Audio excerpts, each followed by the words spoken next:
Today in this video, we will talk about how to cancel FlickReels subscription on Android and iOS. So all official methods and information you can see on your screen. So let's get started. Please note, you can cancel your subscription to the platform where you originally purchased it. Method 1. Cancel FlickReels subscription on the Google Play Store. Open the Google Play Store app. Tap the menu icon in the upper right corner. Go to Payments and Subscriptions, and then Subscriptions. Select FlickReels from the list of subscriptions. Tap Cancel Subscription at the bottom. Choose a reason for canceling.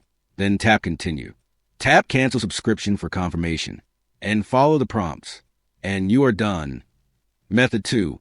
Cancel a FlickReels Premium subscription on iOS. Open the Settings app on your iPhone or other Apple devices. Tap your name or Apple ID. Tap Subscriptions. Select FlickReels app from the list of apps. Tap Cancel Subscription. And follow the prompts and you are done. So by using this method, you can easily cancel FlickReels app subscription on Android and iOS. Hopefully this video will be helpful. If you have any questions, please make a comment. I will reply you soon.